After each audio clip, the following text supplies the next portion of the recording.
A desperate widow flagged down a lone cowboy on a dusty trail, begging for help to save her dying daughter. She had no money, no home, and nowhere left to turn. What she didn't know was that the quiet stranger on horseback owned half the cattle in Red Mesa territory and carried a grief so deep it had nearly destroyed him. One act of kindness in the wilderness would lead to sanctuary on his sprawling ranch. But when shadows from her past came riding back with vengeance, she would vanish into the night to protect the man who had given her everything. And he would ride through hell itself to bring her home.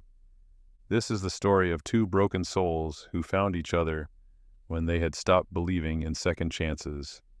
Stay with us until the end, because some stories don't just touch your heart. They remind you why love is worth fighting for. The sun hung low over the Red Mesa territory, casting long shadows across the endless stretch of desert and scrubland. The air was thick with dust, stirred up by the hot wind that whipped through the canyon passes and scattered tumbleweeds across the dirt road. The landscape was unforgiving, dry, vast, and lonely. On that road, a figure appeared, a woman, stumbling forward on foot, her dress torn and caked with dirt. In her arms, she carried a small child, no more than 7 years old, whose face was flushed with fever.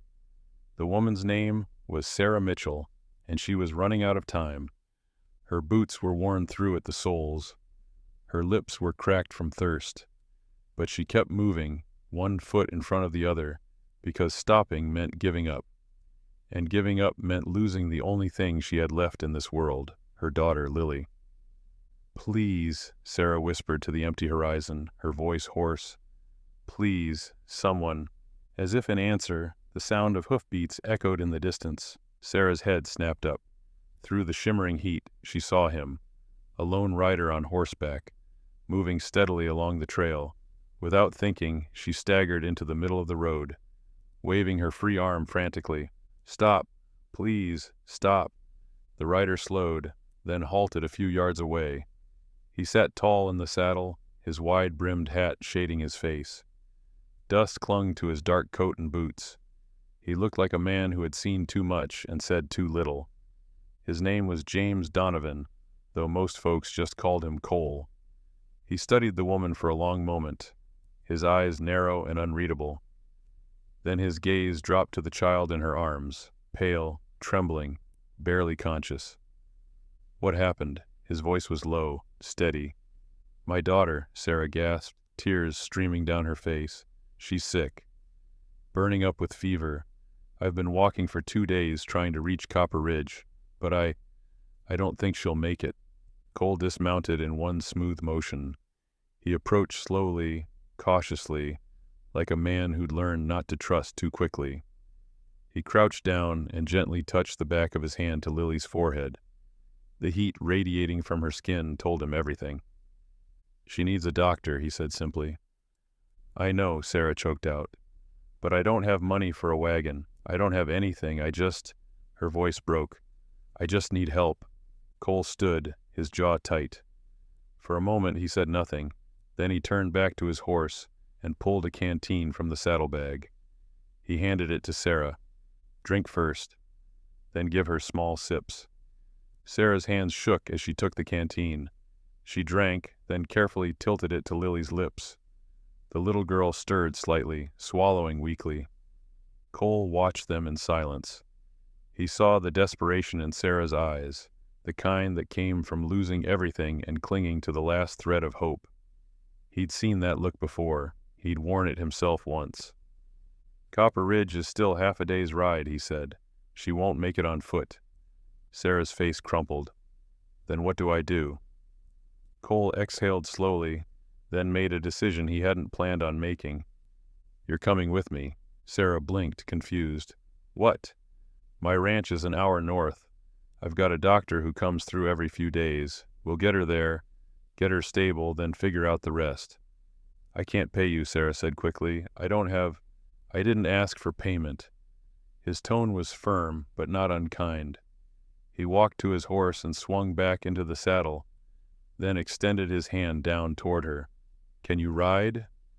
Sarah hesitated, looking from his hand to her daughter's pale face. She had no reason to trust this stranger, but she had no other choice. She took his hand. Cole pulled her up behind him with surprising ease, and she settled onto the horse, with Lily cradled between them. "Hold on tight," he said, and without another word, he spurred the horse forward, carrying two strangers toward a future none of them could have imagined. The Donovan Ranch appeared on the horizon like a mirage, sprawling, sturdy, and alive with movement. Cattle dotted the hills for miles, their low calls echoing across the valley. Ranch hands worked near the corrals, mending fences and breaking horses. The main house stood at the center of it all, a two-story structure built from timber and stone, weathered but strong. Sarah had never seen anything like it. Cole rode straight to the main house, dismounting quickly and lifting Lily from Sarah's arms before she could protest. "Rosa," he called out. A woman emerged from the house, her gray hair tied back in a neat bun, her apron dusted with flour. Her eyes widened when she saw the child. "Dios mío," she whispered, crossing herself. "What happened?" "Fever." "Bad one," Cole said, already moving toward the door. "Get her into the guest room. Cool water, clean cloths. I'll send Miguel for Dr. Harrison." Rosa nodded sharply and hurried inside, clearing the way. Cole carried Lily up the stairs with Sarah close behind, her heart pounding in her chest. He laid the little girl gently on a large bed in a sunlit room, stepping back as Rosa immediately began tending to her. Sarah sat beside her daughter, brushing damp hair from her forehead, whispering soft reassurances. Cole watched from the doorway for a moment, then turned and left without a word. 2 days passed. Doc Harrison came and went, leaving medicine and instructions. Lily's fever broke on the second night, and by the third morning, she was sitting up in bed, asking for water and bread in a small, tired voice. Sarah wept with relief. During those days, Cole kept his distance. He checked in once each evening, standing in the doorway with his hat in his hands, asking quietly if they needed anything. Sarah always thanked him. He always nodded and left. But Rosa was different. She brought food, fresh linens, and comfort. She told Sarah not to worry, that Mr. Donovan was a good man, though he didn't show it easily. "He lost people," Rosa said one afternoon while folding blankets. "Sometimes that makes a man go quiet. But his heart, it is still there, just buried deep." Sarah didn't ask more. She had her own ghosts. When Lily was strong enough to walk, Sarah knew she couldn't stay any longer. She found Cole in the barn one morning, brushing down his horse. "Mr. Donovan," she began, her voice steady despite her nerves, "I want to thank you for everything you've done. You saved my daughter's life. I'll never forget that." He didn't look up. "Glad she's better." "I'll be leaving today, Sarah continued. I don't want to impose any longer." That made him pause. He straightened, turning to face her. "Where will you go?" She hesitated. "Copper Ridge. I'll find work. A place to stay." "Doing what?" Sarah's jaw tightened. "Whatever I can. Laundry, cooking, cleaning. I'm not afraid of hard work." Cole studied her for a long moment. Then he set the brush down and crossed his arms. "I could use someone here." She blinked. "What?" "The ranch needs help. Rosa's getting older, and the work's piling up. Cooking, mending, keeping the house in order. I'll pay fair wages. You and your daughter can stay in the bunkhouse cottage. It's small, but it's private, safe." Sarah stared at him, stunned. "You're offering me a job? Unless you've got a better offer in Copper Ridge." She didn't, and they both knew it. "I don't want charity," she said quietly. "It's not charity. It's work. You do the job, you get paid. Simple as that." Sarah looked down at her hands, calloused and worn. She thought of Lily, still weak and recovering. She thought of the long, uncertain road to Copper Ridge, and the even longer uncertainty that waited there. Then she looked back at Cole. "All right," she said. "I'll stay." He nodded once. Good. Rosa will show you the cottage. And so Sarah Mitchell became part of the Donovan Ranch. She woke before dawn, helped Rosa prepare meals for the ranch hands, scrubbed floors, mended shirts, and tended the vegetable garden. Lily grew stronger each day, playing in the yard under Rosa's watchful eye, laughing again for the first time in months. Sarah worked hard. She kept her head down and her hands busy, but every now and then she'd catch Cole, watching her from across the yard, silent, thoughtful, unreadable, and something unspoken began to grow between them. The days on the Donovan Ranch fell into a rhythm, steady and predictable like the rising and setting of the sun. Sarah found comfort in the routine, kneading dough before dawn, hanging laundry on the line while the morning air was still cool, sweeping the wide porch as the ranch hands rode out to check the cattle. Lily bloomed in the open air. Her cheeks regained their color, and her laughter rang out across the yard as she chased chickens and helped Rosa pick herbs from the garden. Sarah had not heard her daughter laugh like that in over a year, and Cole, he was always there, on the edge of things. Not intrusive, but present. He'd ride in at dusk, dusty and tired, and sit on the porch steps to remove his spurs. Sometimes he'd nod at Sarah as she passed. Sometimes he'd ask how Lily was feeling, but mostly he just watched. Sarah noticed. It started with small conversations. One evening, as Sarah carried a basket of mended shirts back to the main house, she found Cole sitting alone on the porch, a cup of coffee in his hands, staring out at the horizon. "Long day, why?" she asked, setting the basket down. He glanced up, surprised she'd spoken first. "They're all long." She smiled faintly. "I suppose running a ranch this size doesn't leave much time for rest." "Rest is overrated," he said, though there was no humor in his voice. Sarah lingered, unsure why. "Mind if I sit?" He gestured to the empty chair beside him. She sat, folding her hands in her lap, and for a moment, neither of them spoke. The sky was painted in shades of orange and purple, the kind of sunset that made the whole world feel quieter. "You ever think about slowing down?" she asked. Cole took a sip of his coffee. "And do what?" "I don't know. Enjoy what you've built." He let out a low, humorless laugh. "Hard to enjoy something when you built it to forget." Sarah turned to look at him, but he didn't meet her eyes. There was a weight in his words, something heavy and unspoken. "Forget what?" she asked gently. He was quiet for a long time. Then finally he said, "Things I can't get back." She didn't push. She understood that kind of grief, the kind that didn't need explaining, because it lived in the silence between words.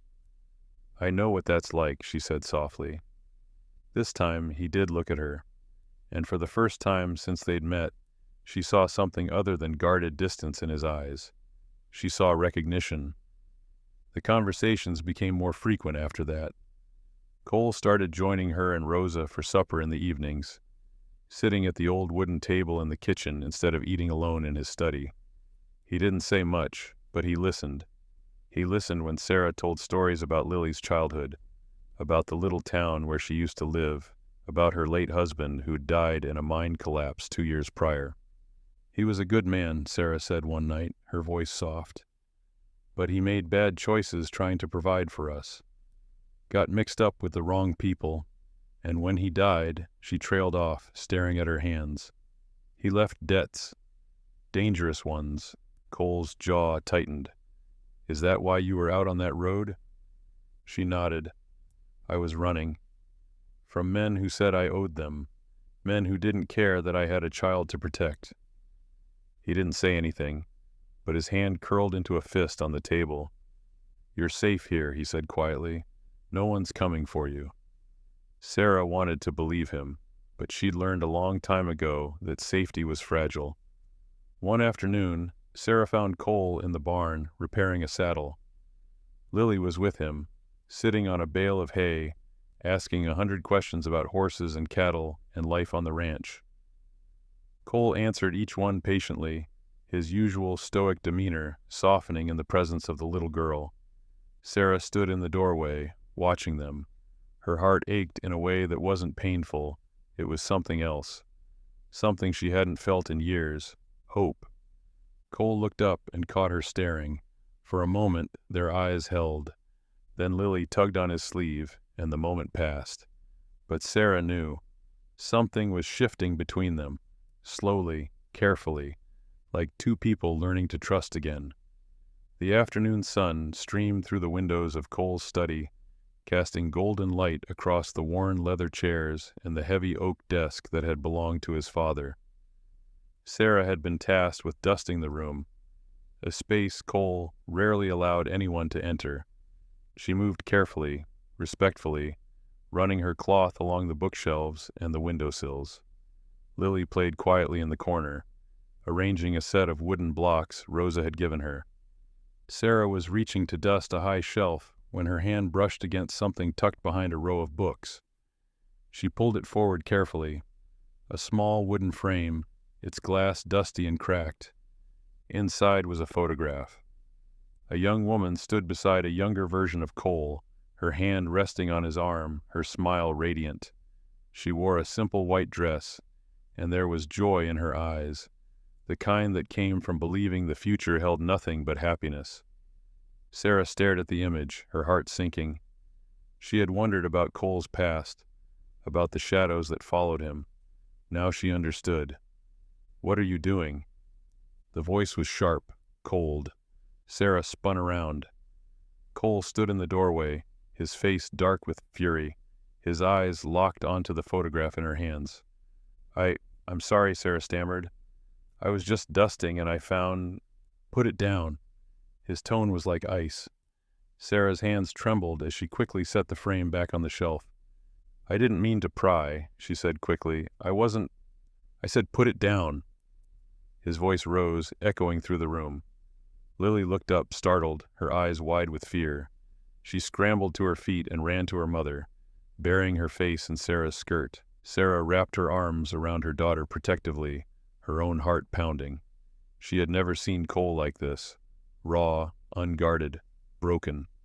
For a moment he just stood there, breathing hard, his fists clenched at his sides. Then he turned sharply and walked out, slamming the door behind him. That evening, Sarah debated whether to seek him out. But guilt gnawed at her. She hadn't meant to invade his privacy, to touch something so clearly sacred. She found him in the barn, sitting on an old bench near the back, a bottle of whiskey beside him. He wasn't drinking, just holding it, staring at nothing. Sarah approached slowly. "Mr. Donovan?" He didn't look up. "You should go. I came to apologize." "There's nothing to apologize for." "Yes, there is." She stepped closer, her voice gentle. "I crossed a line. That photograph, it wasn't my place." Cole let out a bitter laugh. "You want to know about the photograph? Fine. That was my wife. Her name was Catherine." He finally looked up, his eyes red-rimmed. "We were married 3 years. 3 good years, then she got sick. Fever, just like your daughter. But we were too far from town, too far from help." Sarah's breath caught in her throat. "I rode for the doctor," Cole continued, his voice breaking. "Rode through the night, pushed my horse until it nearly dropped. But by the time I got back, he stopped, his jaw clenching. She was gone. And I wasn't there. I wasn't there when she needed me most." Tears slid down Sarah's cheeks. "Cole." "I built this place to forget," he said, his voice hollow. "Kept myself busy, kept everyone at arm's length. Because if I didn't care, I couldn't lose anyone again." He looked at her, his eyes full of pain. "And then you and Lily showed up, and for the first time in 5 years, I felt something other than emptiness, and that terrifies me." Sarah knelt down in front of him, her hands resting gently on his knees. "I understand," she whispered. "I lost someone too. And I've been running ever since, afraid to stop, afraid to let myself feel safe. Because every time I do, it gets taken away." Cole reached out, his rough hand covering hers. "I'm sorry I yelled at you, at Lily. She's all right." She knows you didn't mean it." They sat in silence for a long while, the weight of shared grief settling between them, not as a burden, but as a bridge. Finally, Cole spoke again, his voice barely audible. "I don't want to lose you." Sarah squeezed his hand. "Then don't push me away." Something changed after that night in the barn. The walls Cole had built so carefully around himself began to crumble, brick by brick. He no longer retreated to his study after supper. Instead, he stayed at the kitchen table, listening to Sarah talk about her day, watching Lily draw pictures with charcoal on scraps of paper. He smiled more, not often, but enough that Rosa noticed and exchanged knowing glances with Miguel when they thought no one was looking. Sarah, too, felt lighter. The constant fear that had followed her for so long began to fade, replaced by something she had almost forgotten: contentment. For the first time since her husband's death, she allowed herself to imagine a future that didn't involve running. The mornings became their favorite time. Cole would rise before dawn and find Sarah already in the kitchen, kneading dough for the day's bread. He'd pour himself coffee and sit at the table, watching her work in the soft glow of the lantern light. "You don't have to get up this early," he said one morning. She smiled without looking up. "I like it. It's peaceful." "You like working yourself to the bone?" "I like feeling useful." She shaped the dough into loaves and set them aside to rise. "Besides, I've always been an early riser. My mother used to say I was born with the sun." Cole took a sip of his coffee. "What was she like?" "Your mother." Sarah paused, her hands dusted with flour. "Strong, stubborn. She raised me and my two brothers on her own after my father passed. Taught me that hard work and faith could get you through anything." Her voice softened. "I wish she could have met Lily." "She'd be proud of you," Cole said quietly. Sarah looked at him, surprised by the tenderness in his voice. "Thank you." Their eyes held for a moment longer than necessary, and something unspoken passed between them, warm, genuine, and growing deeper with each passing day. The afternoons brought laughter. Lily adored Cole. She followed him around the ranch like a shadow, asking endless questions and begging to help with the horses. He taught her how to brush their coats, how to check their hooves, how to speak to them gently so they'd trust her. Sarah watched from the porch one day as Cole lifted Lily onto the back of his gentlest mare, keeping one hand on the reins and the other steady on her back. "You're doing great," he told her. "Just keep your balance." Lily giggled, her face glowing with excitement. "Look, Mama, I'm riding." Sarah's heart swelled. She hadn't seen her daughter this happy in years. When Cole helped Lily down, the little girl threw her arms around his waist. "Thank you, Mr. Cole." He stiffened for a moment, then slowly, carefully, wrapped his arms around her. "You're welcome, little one." Sarah turned away, wiping tears from her eyes before they could see. The evenings became sacred. After supper, the three of them would sit on the porch as the sun dipped below the hills, painting the sky in shades of crimson and gold. Lily would curl up between them, her head resting on Sarah's lap, while Cole whittled small figures from wood: a horse, a bird, a tiny wagon. One night, he handed Lily a carved wooden star. "For me?" she asked, her eyes wide. "For you," he said. "So you always have something to wish on." Lily clutched it to her chest, beaming. "I'm going to wish for us to stay here forever." Sarah's breath caught. She glanced at Cole, who was already looking at her. "That's a good wish," he said softly, his gaze never leaving Sarah's. Later that night, after Lily had fallen asleep, Sarah and Cole stood together under the vast, star-filled sky. "She's gotten attached to you," Sarah said quietly. "I've gotten attached to her," Cole admitted. He hesitated, then added, "to both of you." Sarah turned to face him. "Cole, dash." "I know it's complicated," he said quickly. "I know you've been through hell, and I know I'm not good at this, at letting people in. But when I'm with you, when I see Lily laugh, when I come home and the house feels alive again." He stopped, struggling for words. "I don't want to go back to the way things were before." Sarah stepped closer, her hand finding his. "Neither do I." He looked down at their joined hands, then back at her face, searching her eyes for certainty, and then, slowly, he leaned in and kissed her. It was gentle, hesitant, like a question being asked. And when Sarah kissed him back, it was an answer. When they finally pulled apart, Cole rested his forehead against hers. "Stay," he whispered. "Not as an employee. Stay as family." Tears filled Sarah's eyes. Yes. The peace didn't last. It was a Tuesday morning when the stranger rode into town. He stopped at the saloon in Copper Ridge, asking questions. Questions about a woman and a child who might have passed through. A widow, he said. Dark hair, pretty face, traveling alone. The bartender shook his head, hadn't seen anyone like that, but the blacksmith had. He remembered a woman matching that description, months back, being brought in by Cole Donovan, taken to his ranch, he'd heard. The stranger smiled. It wasn't a kind smile. His name was Frank Garrett, and he'd been looking for Sarah Mitchell for a long time. Sarah was in the garden behind the main house, picking tomatoes with Lily, when Miguel came rushing over, his face tight with concern. "Senora Sarah," he said quietly, glancing at Lily, "there's a man at the gate. Says he knows you, says he's here to settle a debt." The basket slipped from Sarah's hands, tomatoes scattering across the dirt. "Mama?" Lily looked up confused. Sarah's face had gone pale. Did he give a name? Frank Garrett. Her knees nearly buckled. She grabbed Lily's hand, pulling her close. "Go inside. Right now. Find Rosa and stay with her. Don't come out no matter what." "But Mama." "Now, Lily." The fear in her mother's voice made the little girl obey without question. She ran toward the house, disappearing through the back door. Miguel touched Sarah's arm. "I'll get Mr. Donovan." "No."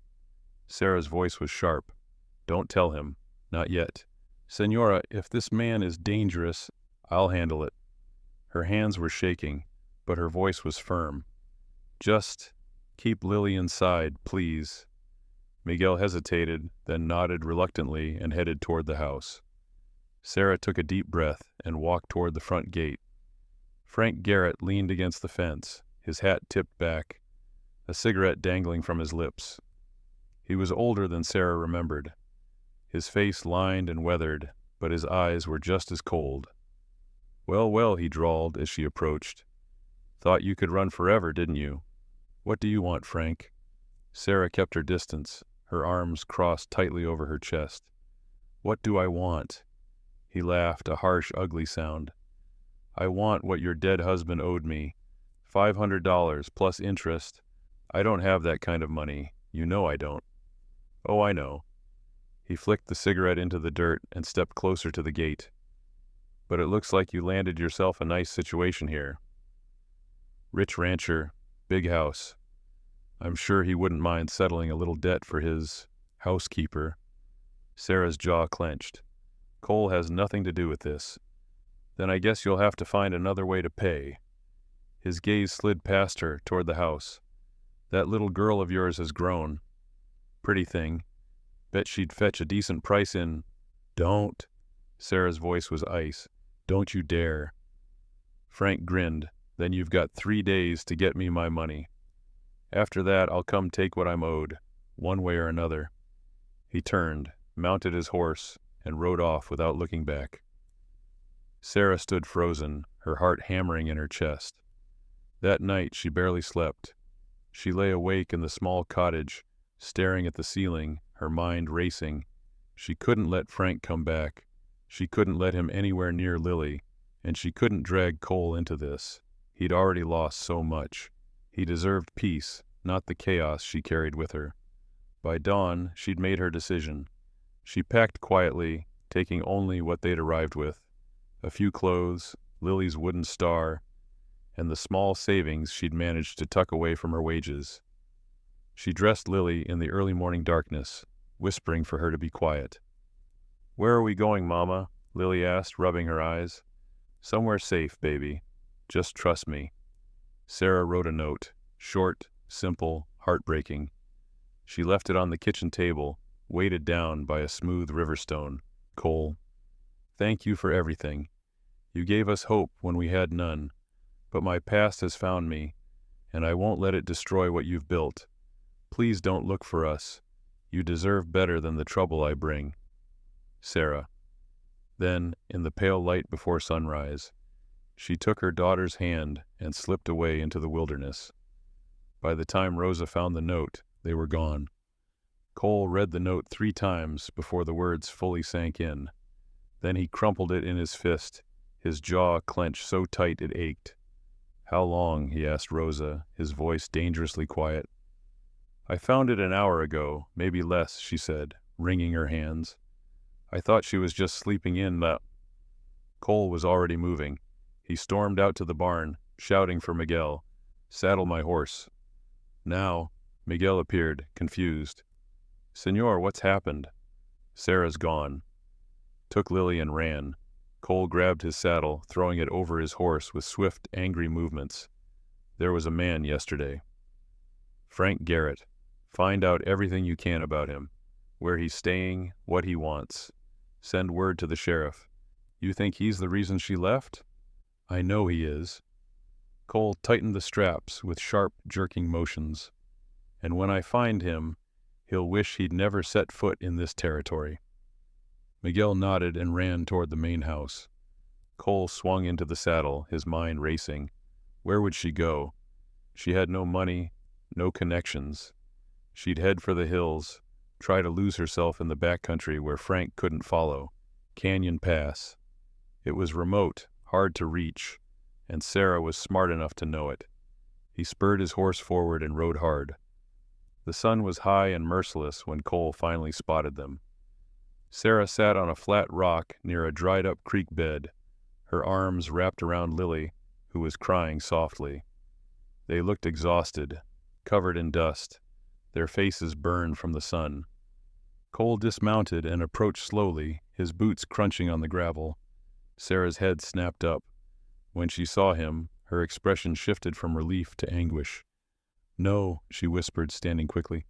No, Cole, you shouldn't have come. You think I'd just let you go? His voice was rough, edged with fury and hurt. You don't understand. Then make me understand. He closed the distance between them in 3 long strides. You left. Without a word, without giving me a chance to help. I was protecting you. Sarah's voice broke. Frank Garrett isn't just some drifter, Cole. He's dangerous. He threatened Lily. Threatened to take her if I didn't pay him what my husband owed. I won't let you get caught in the middle of that. So you were just going to disappear? Let him chase you into the wilderness? Let Lily grow up running and hiding? His voice rose. You think that's protecting her? Tears streamed down Sarah's face. I didn't know what else to do. Cole grabbed her shoulders, his grip firm but not harsh. You should have trusted me. I do trust you. Then why did you run? Because everyone I love gets hurt. The words burst out of her, raw and desperate. My husband died because of debts and bad choices. My mother worked herself into an early grave. I can't, her voice cracked. I can't watch you suffer because of me. Cole's expression softened. He pulled her into his arms, holding her tightly as she sobbed against his chest. I've already lost one person I loved, he said quietly, his voice thick with emotion. I won't lose another. Not you, not Lily. I don't care what debts your husband left behind. I don't care who comes looking. You're mine now, both of you, and I protect what's mine. Sarah pulled back just enough to look up at him, her eyes red and swollen. Cole Dash, marry me. She blinked, stunned. What? What? Marry me, he said again, his hands framing her face. Not because you owe me, not out of obligation, but because I love you. Because when you're gone, this whole damn ranch feels empty. Because Lily deserves a father who'll keep her safe. And because I don't want to spend another day pretending I can live without you. Sarah's breath hitched. You love me? I love you, he said firmly. And I'll deal with Frank Garrett. I'll deal with anyone who tries to hurt you. But I need you to stop running. I need you to stay. Tears spilled over again, but this time they weren't born of fear. Yes, she whispered. Yes, I'll marry you. Cole kissed her then, fierce and desperate, pouring everything he couldn't say into that moment. When they pulled apart, Lily was standing beside them, her small hand tugging on Cole's coat. "Does this mean you're going to be my papa?" she asked softly. Cole knelt down, looking her in the eyes. "If you'll have me." Lily threw her arms around his neck. "Yes." And for the first time in 5 years, Cole Donovan felt whole again. Frank Garrett never made it back to the Donovan Ranch. The sheriff found him 2 days later in Copper Ridge, drunk and boasting about the fortune he'd collect from some widow and her rich rancher. When Cole arrived with Miguel and 3 ranch hands, Frank was already in chains. Cole stood outside the jail, arms crossed, watching through the barred window as Frank paced his cell like a caged animal. The sheriff stepped out, tipping his hat. "We found letters in his saddlebag. Turns out your wife's late husband didn't owe him a dime. Garrett made the whole thing up. Thought he could extort money from a desperate woman." Cole's jaw tightened. What's his sentence? Attempted extortion, threatening a child, trespassing with intent to harm. He's looking at 5 years minimum, maybe more. The sheriff clapped Cole on the shoulder. "He won't be bothering your family again." Cole nodded slowly. "Good." He took one last look at the man who tried to take everything from him, then turned and walked away. Frank Garrett was nothing now, just a shadow from a life that no longer had any claim on Sarah or Lily. The past was finally buried. 3 weeks later, the Donovan Ranch was transformed. Wildflowers lined the path leading to the old oak tree on the hill overlooking the valley. White ribbons fluttered from the branches, and beneath the tree stood a simple wooden arch, wrapped in sage and lavender. The sky was a brilliant blue, the kind of day that felt like a gift. Sarah stood in the cottage, staring at her reflection in the small mirror Rosa had brought. Her dress was simple, cream-colored cotton with lace at the sleeves, borrowed from a seamstress in town.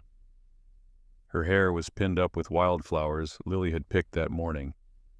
Rosa stood behind her, adjusting the final pin. "Hermosa," she whispered, tears in her eyes. "You are beautiful, mija." Sarah smiled, her own eyes glistening. "I never thought I'd have this again, a new beginning." "You deserve it," Rosa said firmly. "And so does that little girl." As if summoned, Lily burst into the room, wearing a pale yellow dress, her hair braided with ribbons. "Mama, is it time? Is it time yet?" Sarah laughed, kneeling down to straighten her daughter's collar. "Almost, sweetheart. Are you ready?" Lily nodded eagerly. "I get to carry the flowers. That's right. And you have to walk slowly, remember?" "I know, Mama." Lily paused, then threw her arms around Sarah's neck. "I'm so happy we're staying forever." Sarah held her tight, breathing in the scent of sunshine and soap. "Me too, baby, me too." The ceremony was small. Miguel stood beside Cole as his best man, while Rosa dabbed her eyes with a handkerchief. A handful of ranch hands stood nearby, hats in hands, grinning like proud uncles. The minister from Copper Ridge waited beneath the oak tree, Bible in hand. And then Sarah appeared. Cole's breath caught. She walked slowly up the hill, one hand holding lilies, the other clutching a small bouquet of wildflowers. The sunlight caught in her hair, and the soft breeze tugged at her dress. She looked like something out of a dream, strong, radiant, and entirely his. When she reached him, he took her hand, and the world around them seemed to fall away. The minister began to speak, but Cole barely heard the words. He was too focused on Sarah, on the way her eyes shimmered with unshed tears, on the small smile playing at her lips, on the warmth of her hand in his. When it came time for vows, Cole spoke first, his voice steady but thick with emotion. "I thought I'd lost my chance at this. At family, at love. But you and Lily walked into my life when I needed you most. You brought light back into a place that had been dark for too long. I promised to protect you, to stand by you, and to love you for the rest of my days. Sarah's voice trembled as she replied, "You gave me hope when I had none. You gave me safety when I was afraid. You showed me that love doesn't have to hurt, that it can heal. I promise to trust you, to build a life with you, and to love you with everything I am." The minister smiled. "Then by the power vested in me, I now pronounce you husband and wife. Cole, you may kiss your bride." Cole didn't hesitate. He cupped Sarah's face in his hands and kissed her, slow and sweet, as the small gathering erupted in cheers and applause. Lily tugged on Cole's coat. "Does this mean you're really my papa now?" Cole scooped her up with one arm, keeping the other around Sarah. "It means we're a family, little one, forever." That evening, as the sun set over Red Mesa territory, Cole, Sarah, and Lily sat together on the porch of the main house. The ranch stretched out before them, vast, alive, and full of promise. Sarah leaned her head on Cole's shoulder. "Thank you," she whispered. "For what?" "For stopping that day, for not riding past us." Cole kissed the top of her head. "Best decision I ever made." And as the stars began to appear, one by one, in the darkening sky, they sat in the warm, contented silence of a family finally home.